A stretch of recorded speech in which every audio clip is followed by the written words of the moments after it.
Hi, I'm Jenny Lesko here with Rental Magazine, and I'm here with Tim Phelps of Barreto Manufacturing. Now, the last time I rented a trencher, I found that the techniques in being productive were a little wonky for me at the beginning. What can you tell your rental customers, I guess, to tell their customers to be most productive on the machines? This may sound kind of funny, but the first thing I'd start with is that it trenches in reverse. A lot of people don't, you need to start with that, because when you're talking about trenchers and you're talking about, okay, when you're going back, and trenching, but once they understand how to trench, yes, it can be pretty easy. But as far as being the most productive, the thing that I think a lot of people try to do is they try to go too fast. And I always tell people you need to find that sweet spot. And that sweet spot is sometimes, and it just depends on the ground conditions and how deep you're going, but that spot is, when you're down at your depth that you want to go to, and you're with these machines, with it being a track trencher, you don't want the tracks really spinning. You want them just to be kind of, lack of better words, chugging along a little bit. But a lot of times it's pretty slow. But once they find that sweet spot, that is the most productive speed that they can trench in. So it's kind of just a get a feel for it kind of thing? It is to get a feel for it. And you can listen to the machine, it'll tell you what's going on. So if you're going way too fast, you'll hear the engine really bogging down. But you do want to have load on the engine. So if you are looking for the most efficient way to trench, you'll hear a load on the engine, and then your tracks won't be spinning. But yet they're moving, and you do have load on the engine. That's kind of what we're looking for.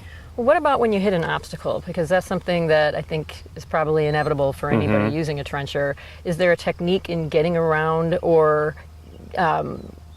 what do you do when you hit a rock or something? So when you hit a rock or a root or something, obstruction in the ground, these machines, being hydraulic, are set up with what we call pressure relief systems.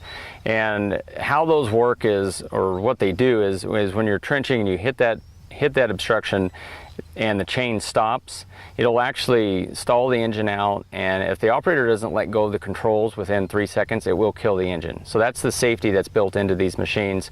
So what I tell people is, when they hit that rock or whatever the obstruction is, once they hit that, let go of the controls, and then you can operate the chain forward and reverse manually, is what we call it, but you're actually doing it without running the tracks.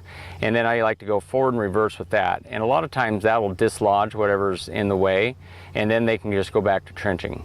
Okay.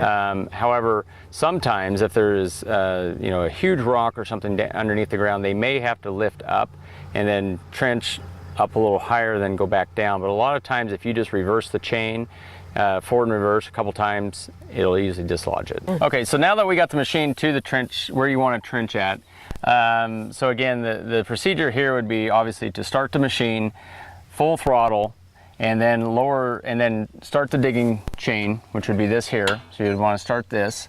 So that would be going. You want to leave the track drive in at park neutral, and then you want to go down to your dig depth. And when you're going down to your dig depth, you want to kind of just give this in a little increment. So let it go down, let it kind of catch up, then go down a little bit more and catch up. And it takes a while to get to your full dig depth. And again, not knowing what the soil conditions are, sometimes that's when you're gonna really be able to tell, okay, that's really rocky conditions, or no, I have really good conditions.